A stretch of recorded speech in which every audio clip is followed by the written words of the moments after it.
Students, hi, welcome back to my channel learning with Divya.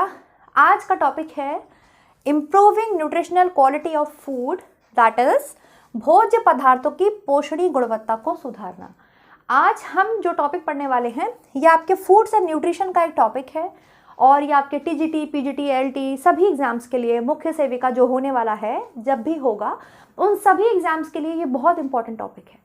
आज का topic का meaning है कि किन किन विधियों के द्वारा या किस प्रकार से हम अपने भोजन का जो पोषणीय मान है, मतलब उसके न्यूट्रिशनल स्टेटस को बढ़ा सकते हैं, इम्प्रूव कर सकते हैं। ठीक है, किस तरह से हम अपने भोज्य पदार्थों के पोषणीय मान को बढ़ा सकते हैं, इसी को हम बोलते हैं improving nutritional quality of food, जिसमें आप कई सारे मेथड्स पढ़ते हैं। तो आज हम उन सभी मेथड्स पर चर्चा करेंगे, सेपरेटली अलग अलग चर्चा करेंगे और आज का ये जो टॉपिक है ये आपका बिल्कुल क्लियर हो जाएगा। ओके, तो चलिए स्टार्ट कर लेते हैं। Let's start the topic. Topic है भोज्य पदार्थों की पोषणीय गुणवत्ता को सुधारना। किस प्रकार से हम अपने भोज्य पदार्थ अगर हमारे पास हैं तो हम उनकी न्यूट्रिशनल क्वालिटी को इम्प्रूव कर सकते हैं, बढ़ा सकते हैं। इसमें कुछ आपकी मेथड्स हैं जिनका प्रयोग करके आप अपने भोज्य पदार्थ की गुणवत्ता बढ़ा सकते हैं। जैसे सबसे पहले हम लिख सकते हैं, या मैं आपको बताऊंगी जर्मिनेशन के बारे में। जर्मिनेशन है। अब एक चीज यहाँ पर भाई, कुछ बच्चों को हिंदी की ऐसी आदत हो गई है कि वो आते ही पहला मैसेज करेंगे हिंदी में पढ़ाओ मैम, हिंदी में पढ़ाओ। मैं हिंदी में ही पढ़ा रही हूँ, बायलिंगुअल क्लास है मेरी, रहेगी हमेशा। मैं हिंदी मीडियम इंग्लिश मीडियम दोनों को एक साथ लेके चलती हूँ। ठीक है, और ज़रूरी भी है इंग्लिश मीडियम वाले बच्चों के लिए भी भाई कुछ तो ज़रूरी है। मैं आपको यहाँ पर बिल्कुल इसका एग्जैक्ट हिंदी में मीनिंग बताऊँगी, इसको क्या बोलते हैं।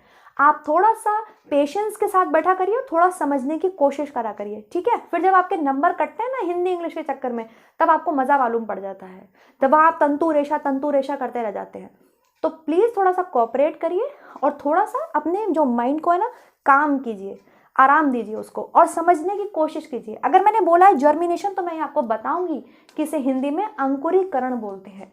क्या बोलते हैं? अंकुरीकरण। अगर मैं आपको नहीं पढ़ा रही हूँ बायलिंगुअल, केवल हिंदी यूज कर रही हूँ, केवल इंग्लिश यूज कर रही हूँ, वो बायलिंगुअल क्लास नहीं होते हैं। बायलिंगुअल क्लास वो होता है जहाँ हिंदी इंग्लिश दोनों का यूज किया जा रहा है। आ गई बात समझ में? मेरी इंग्लिश क्लास है, इंग्लिश। चलिए, दूसरा मेथड होता है या दूसरा क्या विधि हो सकती है तो है आपके फर्मेंटेशन। अब ऐसा नहीं है कि ये ऐसे ऑर्डर में है, पहले आप फर्मेंटेशन लिख सकते हो फिर आप जर्मिनेशन लिख सकते हो। मैंने पहले जर्मिनेशन लिख दिया है। Okay, fermentation. फर्मेंटेशन को आपके बोलते हैं खमीरीकरण। ठीक है, भोज्य पदार्थों को खमीरीकृत कर देना। खमीरीकृत करने से भी भोज्य पदार्थ आपके सुपाच्य हो जाता है, मतलब आपके इजीली डाइजेस्टेबल हो जाता है। ओके, जर्मिनेशन भी बहुत अच्छा तरीका है भोज्य पदार्थों को सुपाच्य बनाने का और इसमें न्यूट्रिशनल जो न्यूट्रिएंट्स हैं उनको इंप्रूव करने का। तीसरा हम लिख सकते हैं सब्स्टिट्यूशन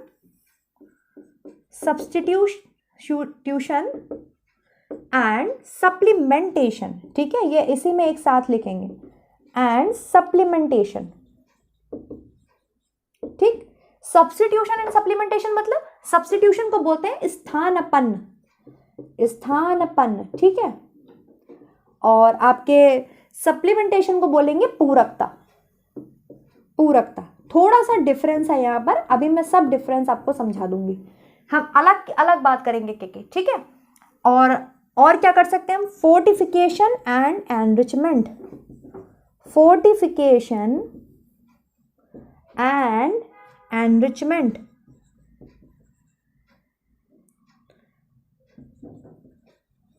ठीक है, दृढ़ता एवं संपन्नता। ठीक है, दृढ़ता एवं संपन्नता, ये कुछ तरीके हैं, ये कुछ मेथड्स हैं जिनका प्रयोग करके हम अपने भोज्य पदार्थों की न्यूट्रिशनल क्वालिटी को, मतलब उनमें न्यूट्रिएंट्स को बढ़ा सकते हैं, न्यूट्रिएंट्स का लेवल बढ़ा सकते हैं। ठीक है, और अपने भोज्य पदार्थ को हम इजीली डाइजेस्टेबल, मतलब अच्छे से ज़्यादा सुपाच्य बना सकते हैं। या फिर हम क्या कर सकते हैं, मान लीजिए किसी चीज़ की, किसी भोज्य पदार्थ में कमी है तो उसको हम किसी के साथ मिक्स करके ले सकते हैं, या मान लीजिए हमें कोई चीज़ नहीं पसंद है तो हम उसकी जगह कोई दूसरी चीज़ ले सकते हैं, ठीक है, जिससे हमारी जो न्यूट्रिशनल रिक्वायरमेंट है, जो हमारी पोषणीय ज़रूरतें हैं, वो पूरी हो सकें। Is it clear? तो ये आपके क्या हैं, कुछ मेथड्स हैं जिन्हें अब हम सेपरेटली पढ़ेंगे, एक एक को अलग पढ़ेंगे। क्लियर है?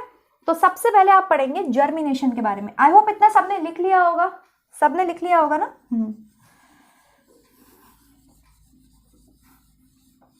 चलिए सबसे पहले हम बात करेंगे जर्मिनेशन की। जर्मिनेशन क्या है? जर्मिनेशन का मतलब होता है आपके अंकुरीकरण करना। अंकुरीकरण किसका किया जाता है? अंकुरीकरण आपके स्टूडेंट साबुत अनाज, साबुत दालें, इन्हीं का किया जाता है। आप वेजिटेबल को अंकुरीकृत नहीं कर सकते। क्या आज आपने सोचा मैं वेजिटेबल लूं, इसे भिगा के रख दूं 10 से 12 घंटे के लिए और इसमें अंकुर फूट जाएंगे? ऐसा नहीं होता। मुख्यतः जो अंकुरीकरण होता है वो आपके बीज का किया जाता है, सीड्स का किया जाता है, ठीक है। जैसे साबुत दालें हैं, साबुत अनाजें हैं, आपने साबुत अनाज में, साबुत दाल में वो देखी होगी साबुत मूंग की दाल, हरी मूंग की दाल आती है, काले उड़द आते हैं, चना है, छोला है, राजमा है, ये सब आप क्या करके खाते हैं? ये सब आप भिगा करके खाते हैं, ठीक है। तो जर्मिनेशन का जो मेनली आपके मतलब है वो है भोज्य पदार्थों में आपके न्यूट्रिशनल स्टेटस को, न्यूट्रिशनल न्यूट्रिएंट्स को बढ़ा देना और भोज्य पदार्थों को आपके सुपाच्य बना देना, ठीक है, जिससे वो आपके लिए इजीली डाइजेस्टेबल हो जाए। क्योंकि साबुत अनाज में, साबुत दालों में क्या होता है, वायु उत्पन्न करने का गुण होता है, ठीक है, फ्लोटेंस होती है उनके अंदर, गैस बन जाती है। अगर आप ऐसे खा लोगे, उन्हें आप भिगा के नहीं खाओगे तो आपको गैस की प्रॉब्लम देखने के लिए मिलेगी। और जिनका स्पेशली ये नहीं पथरी वगैरह का ऑपरेशन हो जाता है, गॉल ब्लैडर वगैरह में अगर स्टोन है उनका ऑपरेशन हो जाता है, तो डॉक्टर साफ मना करते हैं कि राजमा, छोले, इन चीज़ों को नहीं खाना है क्योंकि ये वायु उत्पन्न करते हैं, ठीक है। तो अंकुरीकरण करने से या जर्मिनेट करने से क्या होता है, वो जो वायु उत्पन्न करने का गुण होता है बीजों का, वो खत्म हो जाता है और बहुत सारे न्यूट्रिएंट्स भी इसमें यहाँ पर आपके बढ़ जाते हैं। क्लियर? तो जर्मिनेशन हम स्टार्ट करते हैं।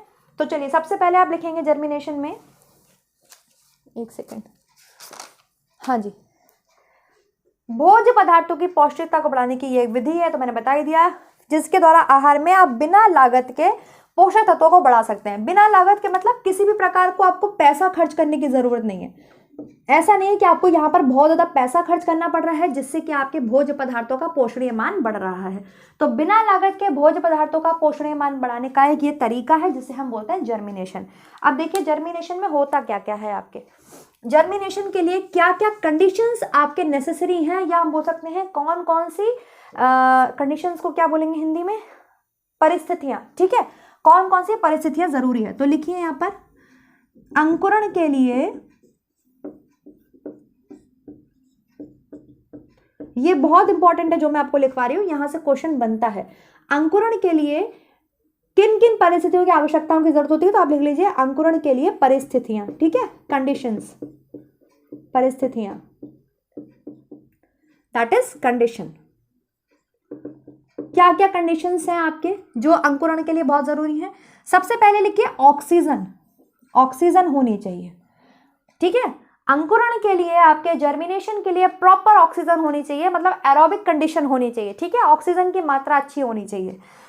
दूसरे में आप लिखिए टेम्परेचर, तापमान, तापमान जरूर पूछता है, पूछ सकता भी है, इंपॉर्टेंट भी है, तो तापमान लिखिए 25 डिग्री सेल्सियस से 35 डिग्री सेल्सियस, ठीक है, that is 66 degree Fahrenheit to 85 degree Fahrenheit. या आपको 77 डिग्री फ़ारेनहाइट भी मिल सकता है, तो यहाँ पर आप थोड़ा सा ध्यान देंगे क्योंकि 25 डिग्री सेल्सियस को जब आप फ़ारेनहाइट में कन्वर्ट करते हैं तो 77 डिग्री फ़ारेनहाइट हो जाता है।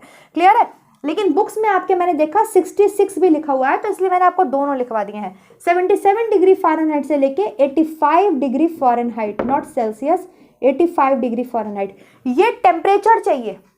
टेम्परेचर समझते हैं आप? तापमान, मतलब अगर इससे ऊपर ले जाएंगे आप तब भी अंकुरीकरण नहीं हो पाएगा। अब आप फ्रिज में सोचो कि मैं रख दूं और मेरा अंकुरीकरण हो जाए, तो ऐसा नहीं है, ठीक है। फर्मेंटेशन आप चाहो कि मैं फ्रिज में रख के फर्मेंटेशन कर लूं, तो ऐसा नहीं होगा। या आप उबलते हुए गैस पे आपने रख दिया, आप सोचो फर्मेंटेशन हो जाए, तो ऐसा नहीं होता है। एक टेम्परेचर निश्चित होता है ना कि इसी टेम्परेचर पे ये चीज अच्छे से वर्क करेगी। अगर इससे ऊपर होगा तो हो सकता है उसकी वृद्धि रुक जाए, अगर इससे कम होगा तो टेम्परेचर तो हो सकता है कुछ हो ही ना, फर्मेंटेशन हो ही ना, जर्मिनेशन हो ना।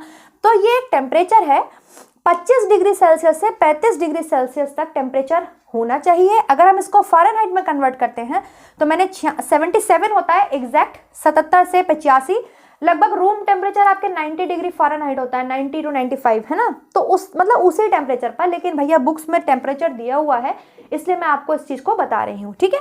तो 66 डिग्री फ़ारेनहाइट से 85 डिग्री फ़ारेनहाइट भी आप लिख लेंगे और 77 डिग्री फ़ारेनहाइट से 85 डिग्री फ़ारेनहाइट भी आप लिख लीजिएगा। लिख लीजिए, इतना टेम्परेचर लिख लीजिए। बीजों के अंकुरित होने के लिए जो अनुकूलतम तापमान है, ठीक है, ऐसे पूछ सकता है आपसे, अनुकूलतम तापमान, अनुकूलतम मतलब जो इसके लिए अच्छा तापमान है, अच्छा टेम्परेचर है, गुड टेम्परेचर है, वो क्या है? अनुकूलतम तापमान आपके 25 डिग्री सेल्सियस से 35 डिग्री सेल्सियस, ठीक है। इतनी चीज लिख ली आपने। अब लिखिए आप, दो चीजें तो ये हो गई, यहां मैं ऊपर रख कर देती हूं। ह्यूमिडिटी लिखिए, नमी। भाई नमी होना भी अत्यंत आवश्यक है ना। अगर नमी नहीं होगी, पानी नहीं होगा, आप छोला राजमा भिगो रहे हो तो कैसे भीगेगा, कैसे वो आपके जो है जर्मिनेट होगा, यहाँ पे भीगेगा कैसे, ठीक है। तो सेकंड ये हो गया। थर्ड आप लिखिए ह्यूमिडिटी, नमी। ह्यूमिडिटी मतलब नमी। तो प्रॉपर आपके नमी होना जरूरी है। अब ऐसा भी नहीं करना चाहिए कि बहुत ज्यादा पानी में आपने अपनी दालों को और अनाज को भिगा दिया। उससे क्या होता है, उसके कुछ जो न्यूट्रिएंट्स होते हैं वो पानी में आ जाते हैं और आपको पता है वो पानी हमें फेंकना पड़ता है। उसी पानी में खाना थोड़ी बना लोगे जिसमें आपने सोक किया है। क्यों नहीं हम उस में खाना बना सकते? क्योंकि साबुत दाल अनाज में आपके ट्रिप्सिन इनहिबिटर है, ऑक्जेलेट है, फाइटेट है, ऐसे कुछ एंजाइम्स पाए जाते हैं। सोयाबीन आपके सोक करके खाई जाती है, उसमें भी ट्रिप्सिन इनहिबिटर पाया जाता है। दालों में आपके ट्रिप्सिन इनहिबिटर पाया जाता है। तो आप ऐसा थोड़ी कि जिसमें आपने भिगाया छोला राजमा दाल अनाज, उसी पानी में आप बना लेते हो। बिल्कुल ऐसा नहीं करना चाहिए। हम भिगा के खाते ही इसीलिए हैं, छोले राजमे को हम इसीलिए भिगाते हैं क्योंकि इसमें जो आपके ऑक्जेलेट, फाइटेट या सोयाबीन को भिगा के खाते हैं उसमें जो ट्रिप्सिन इनहिबिटर ऐसे एंजाइम्स पाए जाते हैं वो निकल जाए। तो हमें इतना पानी रखना है, मतलब ना तो बहुत ज्यादा पानी रखना है ना बहुत कम पानी रखना है। मेरे कहने का मतलब यह है कि नमी प्रॉपर आपको मात्रा में देने हैं, ठीक है। आपको एक तो ऑक्सीजन होनी चाहिए अंकुरण के लिए, जर्मिनेशन के लिए। जो कंडीशंस बता रहे हैं वो क्या क्या होनी चाहिए अंकुरण के लिए, परिस्थितियां क्या क्या होनी चाहिए? ऑक्सीजन होनी चाहिए, तापमान आपके होना चाहिए। तापमान बुक में दिया है एग्जैक्ट 25 डिग्री सेल्सियस से 35 डिग्री सेल्सियस, हो सकता है अलग अलग बुक में अलग अलग दिया हो, ठीक है। अनुकूलतम तापमान बोलेंगे 66 डिग्री फ़ारेनहाइट से 85 डिग्री फ़ारेनहाइट या 77 डिग्री फ़ारेनहाइट से 85 डिग्री फ़ारेनहाइट। और क्या होना चाहिए आपके? ह्यूमिडिटी होनी चाहिए, प्रॉपर आपके नमी होनी चाहिए। लिखिए नेक्स्ट क्या हो सकता है? बस यही है, यही कंडीशंस है, ये तीन ही कंडीशंस हैं आपके जर्मिनेशन के लिए, ओके। अब लिखिए मेथड्स ऑफ जर्मिनेशन। जर्मिनेशन के मुख्य दो मेथड होते हैं। क्या क्या मेथड होते हैं? जर्मिनेशन आप दो प्रकार से कर सकते हैं, सोक करके, सोकिंग, ठीक है। सोकिंग मतलब भिगाना और दूसरा होता है स्प्राउटिंग मतलब कुल्ले फूटना, ठीक है। कुल्ले या कुल्ली, क्या कुल्ले ही बोलेंगे ना, कुल्ले फूटना, स्प्राउट कर देना, है ना। ये मेथड्स हैं जर्मिनेशन के। जर्मिनेशन के दो मेथड होते हैं। आप एक तो सोक करके खा सकते हैं, सोक करके केवल भिगाना, जैसे राजमा छोले आपने भिगाए, अगले दिन आपने बना लिए। साबुत उड़द भिगाए आपने खा लिए, उसका दाल मखनी वगैरह बना के खा ली। स्प्राउटिंग में क्या होता है, स्पेशली पहले आपने उसको भिगाया, भिगाने के बाद उनका पानी रिमूव कर दिया, फिर आपने उस बीज को, जो भी बीज आपने भिगाया, आपने उसको फर्दर दोबारा से 10 से 12 घंटे के लिए सूती कपड़े में बांध के रख दिया या छलनी में डालकर रख दिया, उसके ऊपर सूती कपड़ा ढक दिया, ठीक है। स्प्राउटिंग के भी 3 तरीके होते हैं जिससे उसमें कुल्ले फूट जाए, अंकुर फूट जाए, ठीक है। तो these are the 2 methods of germination. ये जर्मिनेशन की, अंकुरण की 2 विधियां हैं। किसकी विधियां हैं? अंकुरण की, ठीक है। अंकुरण की विधियां हैं ये। अंकुरण की कितनी विधियां होती हैं? अंकुरण की आपके 2 विधियां होती हैं, सोक करके एंड आपके स्प्राउटिंग करके। सोकिंग मतलब भाई भिगाना, जितना पानी चाहिए, जितना जरूरी हो पानी उतने ही पानी में भिगाना चाहिए, एक्स्ट्रा पानी नहीं डालना चाहिए क्योंकि आपको पता है वो पानी हमें फेंकना पड़ता है। तो मतलब बहुत ज्यादा पानी ना हो और ना ही बहुत कम हो कि आपका बीज भीग ही नहीं पाया। तो भिगाना, स्प्राउटिंग, ये जो दोनों हैं तरीके, आपकी विधियां हैं। कुल्ले फूटना में आप कैसे कर सकते हैं? आप 3 विधि से स्प्राउटिंग कर सकते हैं। कैसे? पहले तो आप जो है सूती कपड़े में बांध के रख दीजिए। सूती कपड़ा मतलब जो कॉटन का कपड़ा होता है, अक्सर आप लोगों ने देखा होगा, मूंग की दाल है, मूंग की दाल को भिगोया, फिर उसका पानी फेंक दिया, फिर उसको सूती कपड़े में बांध करके टांग देते हैं, ठीक है, अगले 10 से 12 घंटे के लिए। तो इससे क्या होता है, इससे उसमें अंकुर फूटने लगेगा। उसमें आपने देखा होगा ऐसे करके, ऐसे मान लो ये बीज है, ये बीज है, तो ऐसे इसमें अंकुर फूटने लगेगा, लाइक दिस होने लगेगा ना ऐसा। तो आपको क्या करते रहना है, अंकुरण के लिए आपको स्प्राउटिंग करनी है तो सूती कपड़े में आप बांध के टांग देते हैं, फिर उसमें प्रॉपर नमी बनी रहे तो उसके लिए आप छिड़काव करते रहते हैं, ठीक है। एक तो ये तरीका होता है, सूती कपड़े में बांध दिया। दूसरा तरीका क्या हो सकता है, हालांकि ये तरीके वरीके नहीं पूछेगा, सिंपल आपसे पूछेगा अंकुरीकरण क्या है, तो आपको बता रही हूं मैं अभी, मैं इसलिए मैं कंप्लीट पढ़ा दे रही हूँ।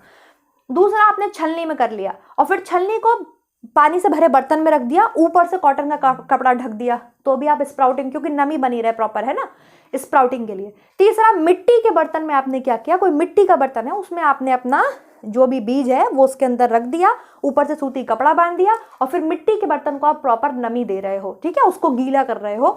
तो इन 3 तरीकों से क्या हो सकती है, स्प्राउटिंग हो सकती है, ठीक है, क्लियर। और सोकिंग मतलब भिगाना, तो कितनी देर तक भिगाना चाहिए, यहां पर आपसे पूछ सकते हैं, लगभग 10 से 12 घंटे, ठीक है, 10 से 12 घंटे तक जो है आपके बीज को कम से कम भिगाना चाहिए।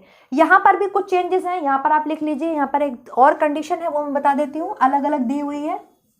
जैसे दालों को कितनी देर भिगाना चाहिए, चना राजमा को कितनी देर भिगाना चाहिए, है ना, गेहूं को कितनी देर तक भिगाना चाहिए, ये सब लिख लिया है, तो लिख लीजिए। नॉर्मली अगर आपसे पूछे तो सोकिंग टाइम भाई 10 से 12 घंटे ही दिया हुआ है, लेकिन अगर अलग अलग आपसे पूछ ले, आपकी बुक्स में होगा, डेफिनेटली होगा फूड्स के बुक में, तो चना राजमा, चना है, काबुली चना है, छोले हैं, ठीक है, इन्हें कम से कम आपके 12 से 15 घंटे भिगाना चाहिए, 12 से 15 घंटे भिगाना चाहिए, ठीक है। आपके वो हो गई, हरी मूंग की दाल हो गई, हरी मूंग की दाल है, इसको आपके 9 घंटे तक भिगाना चाहिए। लेट मी चेक, हरी मूंग की दाल है, काले उड़द है, गेहूं है, हरी मूंग की दाल, काले उड़द, ये स्पेशली दिया हुआ है बुक में इसलिए मैं बता रही हूं, ठीक है, गेहूं, तो इन्हें 9 से 12 घंटे, 9 घंटे नहीं, 9 से 12 घंटे भिगाना चाहिए, ठीक है। और एक और है आपके, वो है बाजरा, थर्ड इज बाजरा, 6 से 9 घंटे। बाजरे को कितनी देर तक भिगाना चाहिए, 6 से 9 घंटे भिगाना चाहिए। ये सब बुक में इंपॉर्टेंट दिया हुआ है, इसलिए मैंने ये डेटा आपको यहाँ लिखवा दिया। और वैसे सोकिंग, अगर आपसे पूछे भाई सोकिंग का टाइम क्या है, तो 10 से 12 घंटे तो लग ही जाते हैं। ऑब्वियसली आप सोते हो रात में भिगा के, 9 बजे भिगा दिए तो सुबह आप 7-8 बजे उठ रहे हो तो हो जाएगा तब तक टाइम, तो 10 से 12 घंटे तक आपको सोक करना चाहिए। इतनी चीज सबको समझ में आई, सबको क्लियर हुआ इतना, जर्मिनेशन में इतना समझ में आया।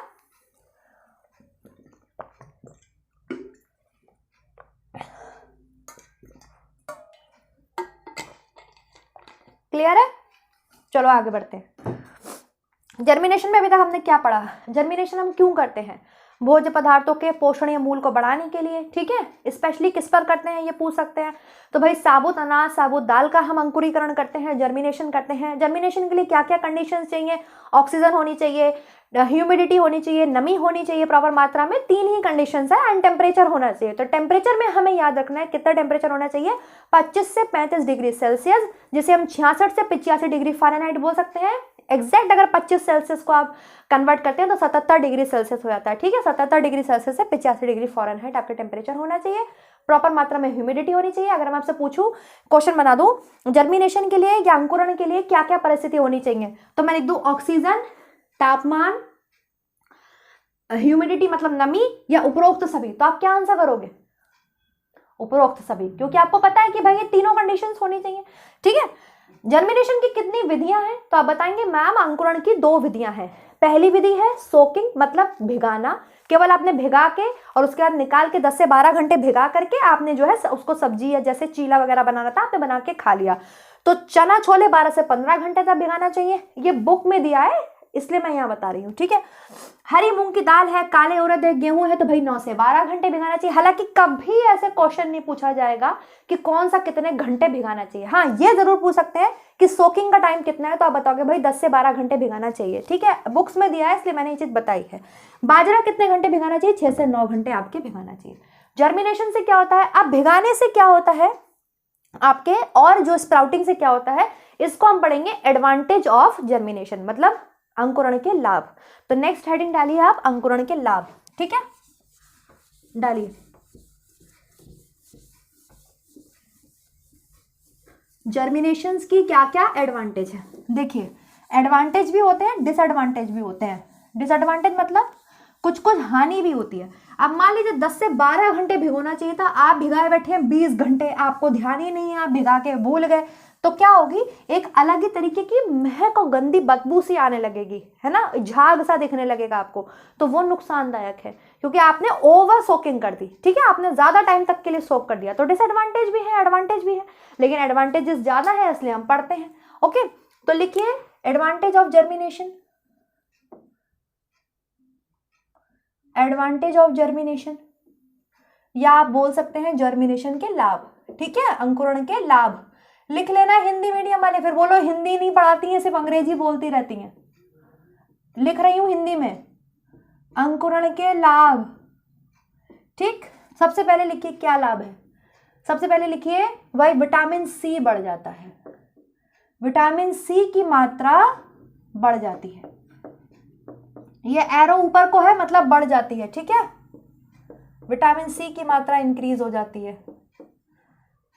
दूसरा लिखिए बी कॉम्प्लेक्स की मात्रा बढ़ जाती है, विटामिन बी कॉम्प्लेक्स की मात्रा बढ़ जाती है, स्पेशली राइबोफ्लेविन, B2, नियासिन, ये सब आपके बढ़ जाते हैं, राइबोफ्लेविन, नियासिन आपके, इनकी क्वालिटी बढ़ जाती है, ठीक है। थर्ड लिखिए जो कार्बोहाइड्रेट्स हैं वो कॉम्प्लेक्स से सिंपल में कन्वर्ट हो जाते हैं, ठीक है, कॉम्प्लेक्स से सिंपल में कन्वर्ट हो जाते हैं, मतलब स्टार्च अगर है तो वो आपके किस में बदल जाएगा, साधारण शर्करा में बदल जाएगा, लिख लीजिए, साधारण रूप में, साधारण शर्करा में बदल जाएगा, ठीक है। कार्बोहाइड्रेट्स आपके कॉम्प्लेक्स से सिंपल, जटिल से सरलतम रूप में आपके बदल जाते हैं, लिख लीजिए। फोर्थ लिखिए अगर मेथी के दानों को जर्मिनेट करके खाते हैं या मेथी के दानों को भिगा के खाते हैं तो उसका कसेलापन, कड़वापन खत्म हो जाता है। मेथी के दानों को भिगाकर खाने से, इंपॉर्टेंट पॉइंट है, कड़वापन खत्म हो जाता है, कड़वापन खत्म हो जाता है, लिखते जाइए। और क्या हो सकता है बताइए? भोजन जो है वो आपके सुपाच्य हो जाता है क्योंकि सेल्यूलोज की लेयर जो है वो सॉफ्ट पड़ जाती है, ठीक है, भोजन सुपाच्य हो जाता है क्योंकि जो साबुत अनाज है उस पर जो आपके सेल्यूलोज की लेयर है ऊपर, ये क्या होती है, ये सॉफ्ट हो जाती है, ठीक है। सेल्यूलोज की लेयर आपने देखा होगा चना आना की तो छूटने भी लगती है ना, सेल्यूलोज की लेयर आपके सॉफ्ट हो जाती है, भोजन आपके सुपाच्य हो जाता है। 6 नंबर पे लिखिए जो आपके वायु उत्पन्न करने का गुण होता है, वायु उत्पन्न करने का गुण होता है साबुत अनाज में, क्योंकि जर्मिनेशन हम साबुत अनाज का, साबुत दालों का ही करते हैं, सब्जी का नहीं करते हैं, ठीक है, या आटे का नहीं करते हैं। तो वायु उत्पन्न करने का जो गुण होता है वो खत्म हो जाता है, लिख लीजिए, है ना, इसीलिए भिगा के खाते हैं, इसलिए आपके भिगा करके खाया जाता है, लिखिए, इतना लिखिए। और क्या हो सकते हैं? हाँ, से भोजन के बाद वी कॉम्प्लेक्स, हाँ, एक आपके उसमें पूछा गया था, सबने लिख लिया है ना, किसमें पूछा गया था आपके, फटाफट स्क्रीनशॉट लोगों नहीं लिखा है, तेजी के साथ। अभी आपके पूछा गया था आरपीएससी में, आरपीएससी में जर्मिनेशन से क्वेश्चन आया है, ठीक है, उसमें एक पॉइंट था आपके डोरमेंट एंजाइम्स जो हैं वो आपके एक्टिवेट हो जाते हैं, डोरमेंट एंजाइम। तो 7 नंबर पे लिखिए, एग्जैक्ट लिखवाती हूं मैं, dormant enzymes in the seeds get activate, अभी बता रही हूं उसको हिंदी में, वेट करना, dormant enzymes get activate in the seed कहोगे भी मैम ये डोरमेंट एंजाइम क्या होता है, बताती हूँ। इन the seeds on sprouting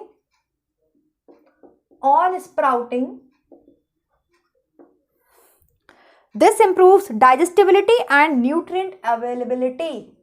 This improves digestibility and availability of nutrient. This improves digestibility and nutrient availability.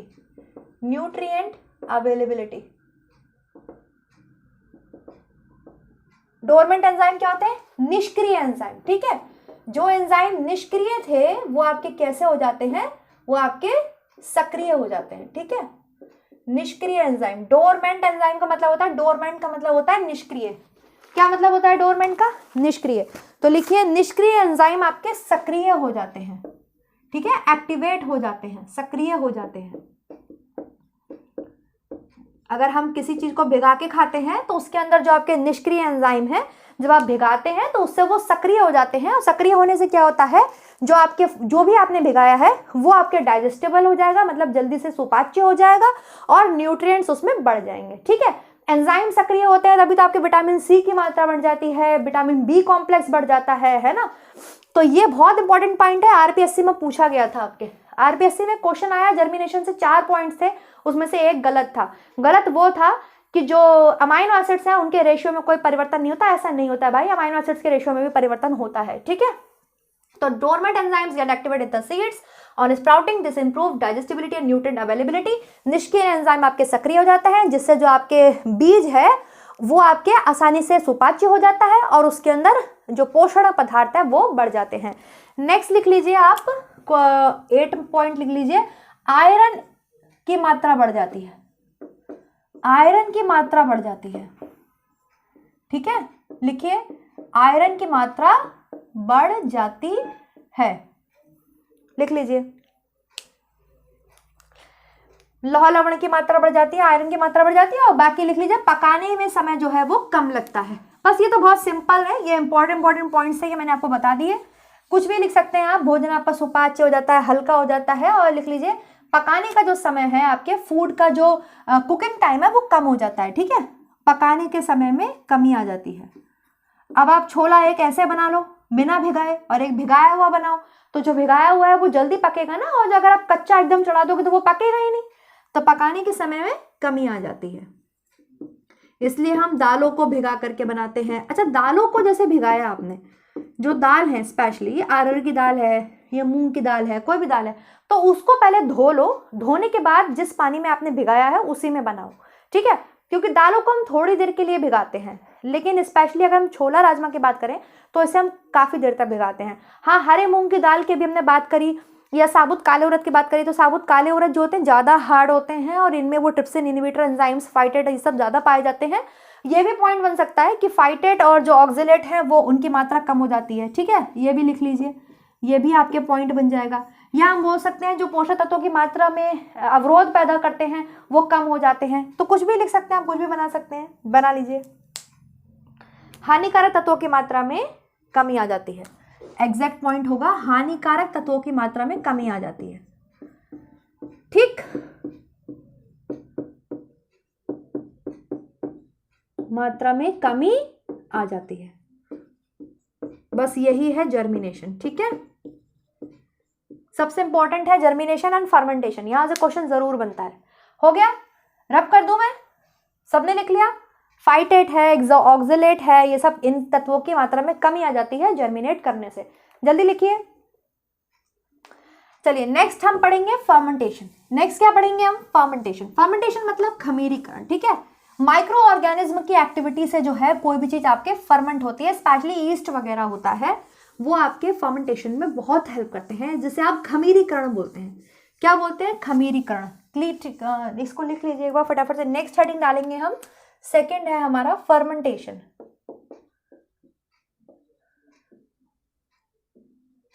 Fermentation मतलब खमीरीकरण, खमीर उठाना। जैसे ढोकला बनाते हैं, इडली बनाते हैं, है ना। अब ढोकला इडली क्या है? डोसा है। साउथ इंडियन फूड यमी भी होता है एंड इजीली डाइजेस्टेबल होता है।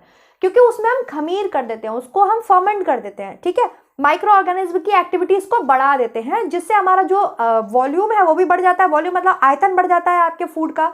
और दूसरी चीज क्या होती है, वो इजीली डाइजेस्टेबल हो जाता है, सुपाच्य हो जाता है। अब ऐसे चावल खाओ, उसकी जगह आप इडली खाओ, तो वो ज्यादा सॉफ्ट भी है, हल्का खाना भी है, प्लस वो आपके लिए क्या है, इजीली डाइजेस्टेबल भी है, ठीक है। तो फर्मेंटेशन की प्रोसेस भी आपके भोज्य पदार्थों के पोषण मान को बढ़ाती है।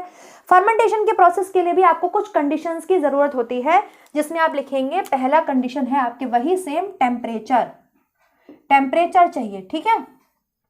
आप फ्रिज में रख दो, आपके ईस्ट में वृद्धि नहीं होगी, या जो भी माइक्रो ऑर्गेनिज्म है वो आपके काम नहीं करेगा, ठीक है। तो टेम्परेचर इसके लिए भी आपके एग्जैक्ट है 25 डिग्री सेल्सियस से 35 डिग्री सेल्सियस, या 38 है, लेट मी चेक, एक सेकेंड रुको, लिखना नहीं, ठीक है। खमीरीकरण, इसकी मैं परिभाषा बता देती हूँ। खमीरीकरण शब्द का अर्थ ही है माइक्रो ऑर्गेनिज्म एंजाइम की उपस्थिति वायु रहित परिस्थिति में। जर्मिनेशन में क्या था, ऑक्सीजन की जरूरत है, यहां पर आप पहले तो लिख लीजिए टेम्परेचर लिख लीजिए, दूसरा लिख लीजिए वायु रहित परिस्थिति, लिखिए वायु रहित परिस्थिति चाहिए आपको, ठीक है। एनारोबिक कंडीशन चाहिए, वायु रहित परिस्थिति में जो है आपके एंजाइम्स है, माइक्रो ऑर्गेनिज्म है, वो क्या करते हैं, जटिल कार्बनिक पदार्थों का धीरे धीरे डिकम्पोजन कर देते हैं।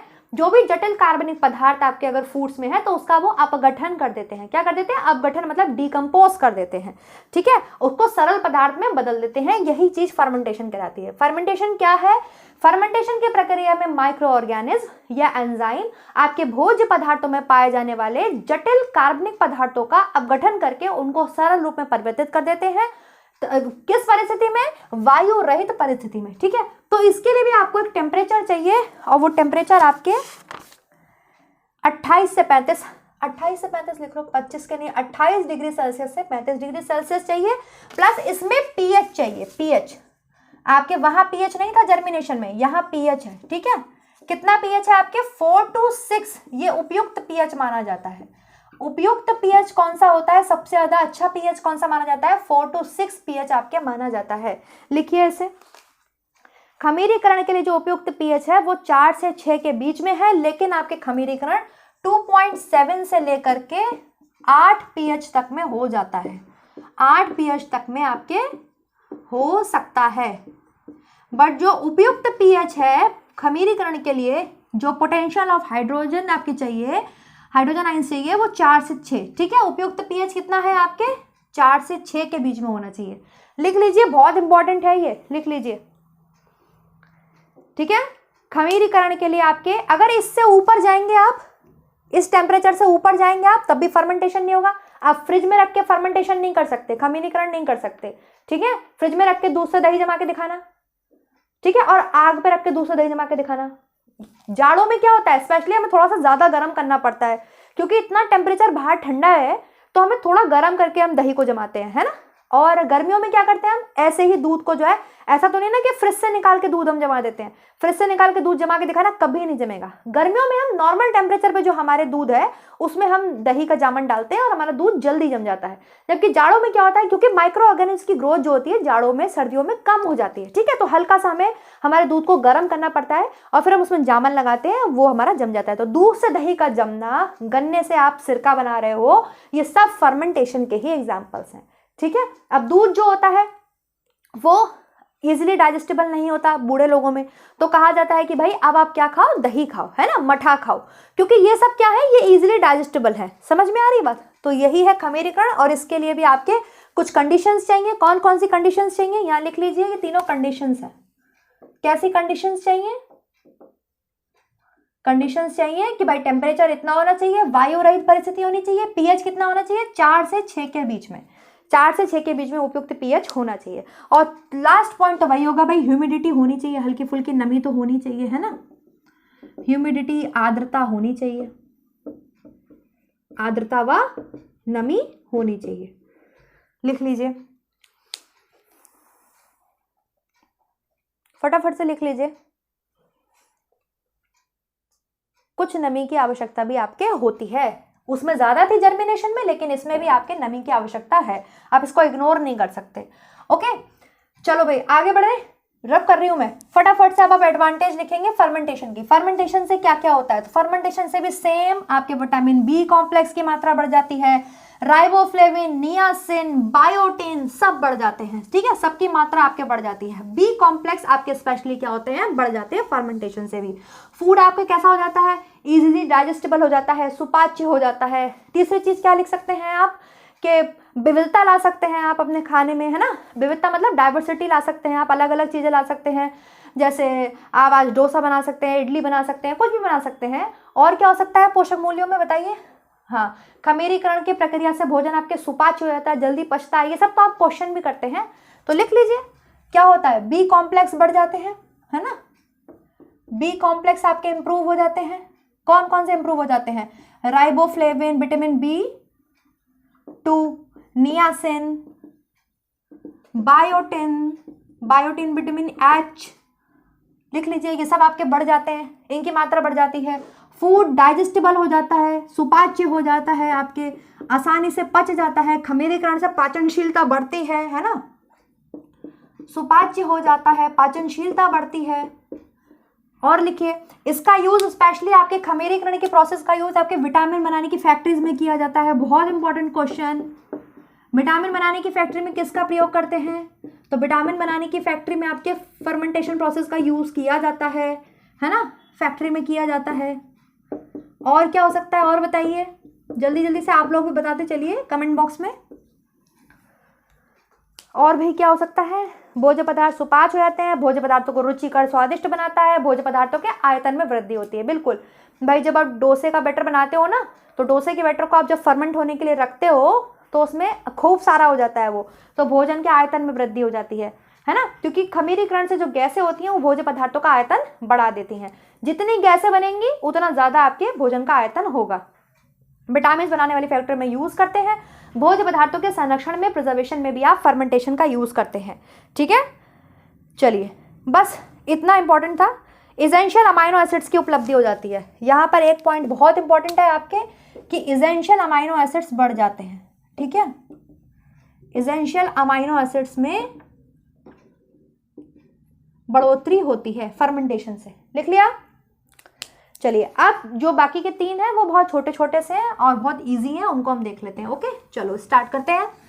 नेक्स्ट क्या है, सब्स्टिट्यूशन एंड सप्लीमेंटेशन, ठीक है। सब्स्टिट्यूशन एंड सप्लीमेंटेशन में क्या डिफरेंस है, यहाँ पर हम देखते हैं। एक का नाम है स्थानापन्न और एक का नाम है आपके पूरकता। सप्लीमेंटेशन को आप बोलते हैं पूरकता। तो नेक्स्ट है आपके सब्स्टिट्यूशन एंड सप्लीमेंटेशन, ठीक है। सप्लीमेंटेशन को बोलते हैं पूरकता या पूरक, है ना, और इसको बोलते हैं स्थानापन्न। अब क्या डिफरेंस है, स्थानापन्न, है ना, स्थानापन्न क्या डिफरेंस है। जैसे स्थानापन्न से आपको नाम समझ में आ रहा है, जैसे किसी को दूध पसंद नहीं है, ठीक है, तो आपने क्या करा, आपने दूध से मिलती जुलती चीजों से दी, जैसे आपने उसको दही खाने के लिए दिया, आपने उसको मठा पीने के लिए दिया, आपने उसको छाछ पीने के लिए दिया, ठीक है। दूध नहीं पसंद है अगर किसी व्यक्ति को, मान लीजिए उसको दूध से एलर्जी है, तो आप उसको दही दे सकते हो, मठा दे सकते हो, छाछ दे सकते हो, तो ये चीज कहलाती है स्थानापन्न। आप न्यूट्रिशनल रिक्वायरमेंट तो पूरी कर रहे हो ना किसी भी तरीके से।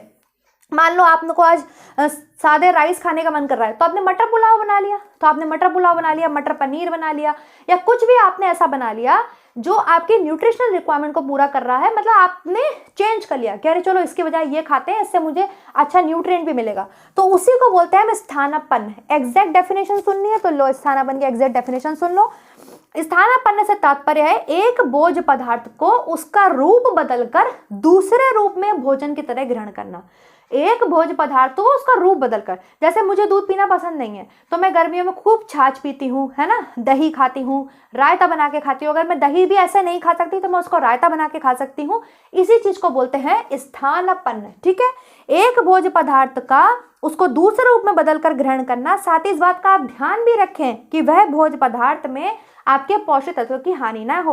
अब ये नहीं कि आपको दूध पीने के लिए डॉक्टर ने बोला है तो आप सोच रहे हो मैं चाय बना के पी लूँ, पी तो दूध रही हूँ ना, दूध तो उसमें भी जा रहा है, कॉफी बना के पी लूँ, जा तो उसमें भी दूध रहा है, जी नहीं, उसमें दूध की क्वालिटी गिर जा रही है, आपका न्यूट्रिशनल क्वालिटी गिर जा रही है। चाय और कॉफी आपको एनर्जी प्रोवाइड कर सकते हैं, आपको थोड़ा सा उत्तेजित कर सकते हैं, लेकिन आपकी कोई न्यूट्रिशनल रिक्वायरमेंट पूरी नहीं करते वो, ठीक है। तो सब्स्टिट्यूशन में आपको ये चीज ध्यान रखनी है। मान लो आपको दूध पसंद नहीं है तो उसकी जगह आप दही खाओ, छाछ पियो, मठा खाओ, जो आपके न्यूट्रिशन रिक्वायरमेंट को पूरा करे, है ना। ये चीज आपको ध्यान रखनी है कि भाई दूध कितना अच्छा होता है, कितना इंपॉर्टेंट होता है, लेकिन बहुत सारे लोगों को नहीं हजम होता, नहीं अच्छा होता। तो ये नहीं आप चाय पी रही हैं, कॉफी पी रही हैं। पूरकता का मतलब यहाँ पर ये होता है सप्लीमेंटेशन का कि आपने किन्हीं दो चीजों को मिला करके आपस में खा लिया। सबसे एक बढ़िया एग्जाम्पल होता है दाल रोटी का, दाल चावल, दाल रोटी, है ना, सबसे बढ़िया एग्जाम्पल। वही चीज कि दाल में लाइसिन है ना, अनाज में मिथ्योनिन है, दालों में मिथ्योनिन नहीं है, अनाज में लाइसिन नहीं है। तो क्या करते हैं हम इंडियंस, हम लोगों का सबसे बढ़िया खाना कैसा जाता है कि हम दाल के साथ रोटी खाते हैं, हमें लाइसिन भी मिल रहा है, मिथ्योनिन भी मिल रहा है। ये चीज कहलाती है पूरकता, ठीक है। आपको पूर्ण कर रहा है, आपने किसी भी तरीके से अपने आहार को क्या कर लिया, पूर्ण कर लिया, इसको बोलते हैं पूरकता।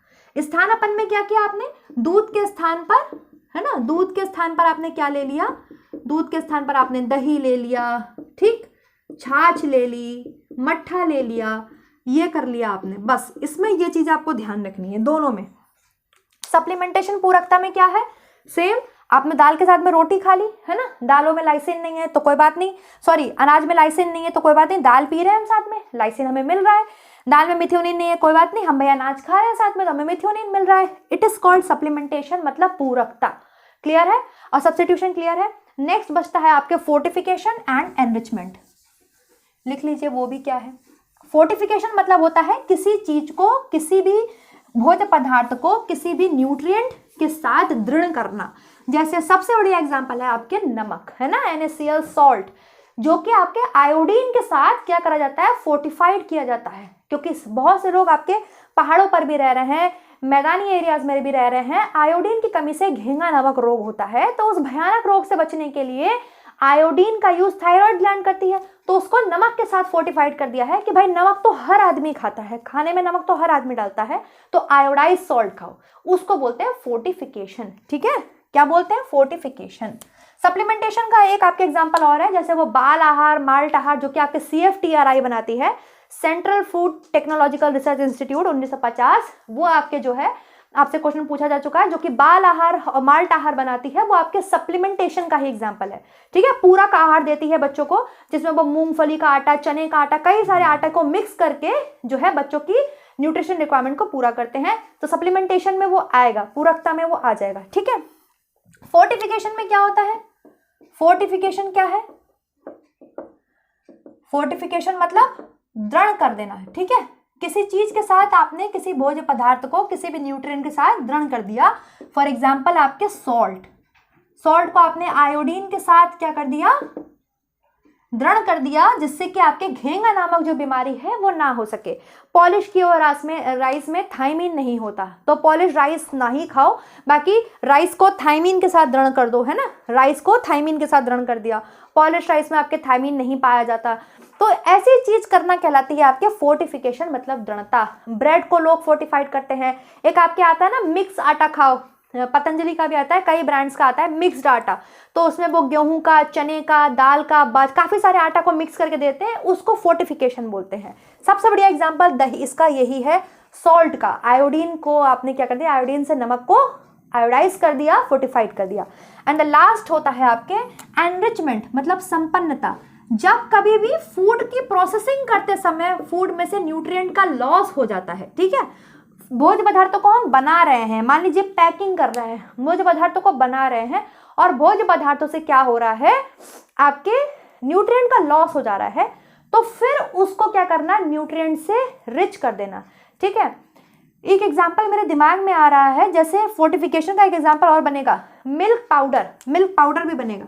मिल्क पाउडर कैसे बनेगा, मिल्क में आपको पता है आयरन नहीं पाया जाता, दूध आयरन का पुअर सोर्स होता है, लेकिन मिल्क पाउडर में आयरन से उसको फोर्टिफाइड किया जा सकता है। ठीक है, तो मिल्क पाउडर भी आपके जो है वो इसमें एग्जांपल हो जाएगा।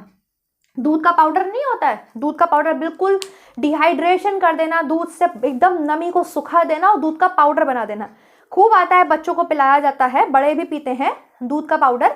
तो उसमें आयरन से उसको क्या कर देते हैं, फोर्टिफाइड कर देते हैं।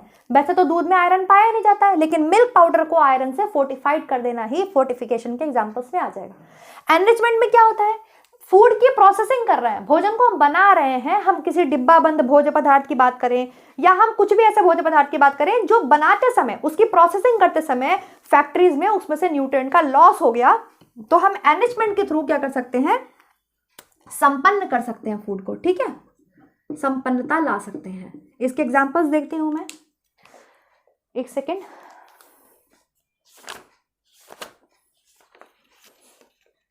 हाँ, ये फोर्टिफिकेशन के तो बहुत एग्जाम्पल हैं। दूध में मैंने आपको बता दिया लोहा नहीं होता है, तो दूध पाउडर को फोर्टिफाइड कर देते हैं, नमक में आयोडीन मिला देते हैं, है ना। ब्रेड का फोर्टिफिकेशन होता है, मैक्रोनी का करते हैं, चावल का करते हैं, आटे का करते हैं, बस यही चीज है, बस बस बस इसमें यही डिफरेंस है और कुछ भी नहीं है। बाकी आप अपनी बुक में, अगर आपके पास फूड्स एंड न्यूट्रिशन की बुक है तो आप पढ़ सकते हो, ठीक है। एनरिचमेंट का मतलब वही है कि भोज्य पदार्थों को पोषक तत्वों से संपन्न किया जाता है, जिनसे भोज्य पदार्थों की प्रोसेसिंग के समय जो नष्ट हो जाते हैं, केवल उतनी ही मात्रा में वो पोषक तत्व उसमें मिला दिए जाते हैं, ठीक है, उस फूड में उतनी ही मात्रा में वो पोषक तत्व मिला दिए जाते हैं, उसको बोलते हैं एनरिचमेंट करना।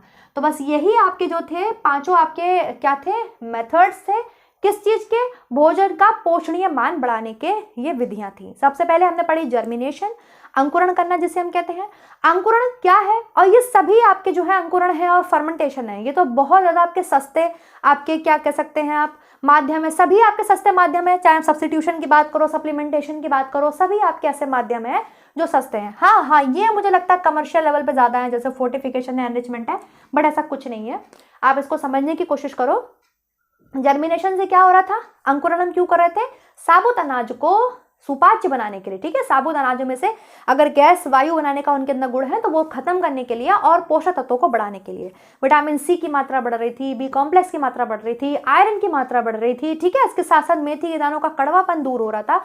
जर्मिनेशन में हम सोकिंग करके भी खा सकते हैं या स्प्राउटिंग करके भी हम खा सकते हैं। स्प्राउटेड तो बहुत हेल्दी होते हैं, ठीक है, जो इसमें स्प्राउट कुल्ले फूट जाते हैं वो तो बहुत हेल्दी होते हैं, वो तो प्रोटीन का बहुत अच्छा सोर्स हो जाते हैं, ठीक।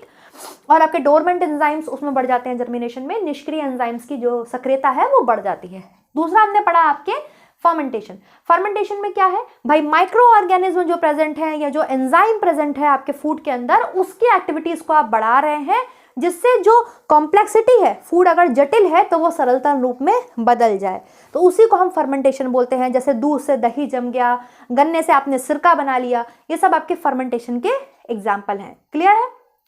फर्मेंटेशन से भी क्या होता है, बी कॉम्प्लेक्स बढ़ जाते हैं, प्लस आपके क्या होता है, भोजन आपका सुपाच्य हो जाता है, पाचनशीलता भोजन की बढ़ जाती है, भोजन में आप विविधता ला सकते हैं, ठीक है। डोसा, इडली, ये सब आपके फर्मेंटेशन के एग्जांपल्स हैं। फिर हमने पढ़ा आपके सप्लीमेंटेशन एंड सब्स्टिट्यूशन। सब्स्टिट्यूशन में क्या था, आपने कोई सब्स्टिट्यूट ले लिया, दूध नहीं पसंद है आपको तो आपने उससे मिलता जुलता दही ले लिया, छाछ पी ली, मट्ठा खा लिया, ठीक है, बट ऐसा नहीं कि दूध की जगह आप चाय पी रहे हैं, कॉफी पी रहे हैं, वो सब्स्टिट्यूशन नहीं है। सप्लीमेंटेशन मतलब हमने पूरा आहार लिया, हमारे न्यूट्रिएंट्स की रिक्वायरमेंट पूरी हो रही है, हमने दाल के साथ रोटी खाई, हमें पता है दालों में लाइसिन है, अनाज में मिथ्योनिन है, तो हमने क्या करा, दोनों को साथ में खा लिया, है ना। केवल दाल नहीं पी रहे हैं हम, केवल अनाज नहीं खा रहे हैं हम, दोनों चीजों को एक साथ ले रहे हैं, मिक्स आटा खा रहे हैं, तो ये सप्लीमेंटेशन में आ जाएगा। फोर्टिफिकेशन, हमने किसी चीज से दृढ़ फूड पदार्थ हम खा रहे हैं, जैसे नमक को हमने आयोडीन के साथ क्या कर दिया, फोर्टिफाइड कर दिया, जिससे घेंगा नामक जो बीमारी है वो खत्म हो सके, क्योंकि नमक तो घर घर में यूज किया जाता है। मिल्क में अगर आपको आयरन नहीं मिल रहा है तो मिल्क पाउडर में तो आयरन मिलेगा, वहां से हम ले रहे हैं, ठीक है। एनरिचमेंट क्या होता है, जब हम फूड की प्रोसेसिंग कर रहे थे, फूड को बना रहे थे फैक्ट्री में, और उस समय मान लो अगर कोई न्यूट्रिएंट का लॉस उसमें हो जा रहा है, तो बाद में उन न्यूट्रिएंट्स को उसमें ऐड कर देना, उन्हीं न्यूट्रिएंट्स को उतनी मात्रा में उसमें ऐड करना क्या कहलाता है, संपन्नता कहलाता है, एनरिचमेंट कहलाता है। आई होप आपको क्लियर किया हुआ होगा स्टूडेंट्स, बिल्कुल अच्छे से यहाँ पर समझ में आ गया होगा। ये भोजन बढ़ाने की, पोषणीय मान बढ़ाने के तरीके हैं, ठीक है। कुछ चीज़ें आपको याद करनी है जर्मिनेशन में और फर्मेंटेशन में। क्या याद करना है, जर्मिनेशन में आपको टेम्परेचर याद करना है, ठीक है, आपको ऑक्सीजन पता होनी चाहिए, उसमें ऑक्सीजन की ज़रूरत होती है, प्लस आपको ह्यूमिडिटी, ठीक है, ये आपको याद रखनी है। अगर हम फर्मेंटेशन की बात करें तो टेम्परेचर इसमें भी ऑक्सीजन नहीं चाहिए, वायु रहित होना चाहिए, ठीक है। प्लस आपके इसमें हमने क्या पढ़ा था, ह्यूमिडिटी, थोड़ी मात्रा में ह्यूमिडिटी भी होनी चाहिए, प्लस इसमें एक पीएच और याद करा था हमने, ठीक है, जो कि 4 से 6 के बीच का बहुत ही ज़्यादा उपयुक्त पीएच माना जाता है। ये दो चीज़ें कंडीशनल है, ठीक है, कंडीशंस नहीं है, कंडीशंस अप्लाई वाले हैं ये दोनों, जर्मिनेशन और फर्मेंटेशन, ये आपको याद रखना है। So I hope I am clear, very clear, और आपको ये टॉपिक समझ में आ गया होगा। अब तो कोई इशू नहीं है, ये सबसे ज़्यादा डिमांडिंग टॉपिक था पोल पर। अब मैं देखती हूँ नेक्स्ट टॉपिक क्या पढ़ाती हूँ, ठीक है। चलिए तब तक के लिए मुझे इजाज़त दीजिए, thank you so much, bye bye guys, always support women empowerment, always support women empowerment, and next video मिलेंगे नेक्स्ट टॉपिक के साथ। Bye students.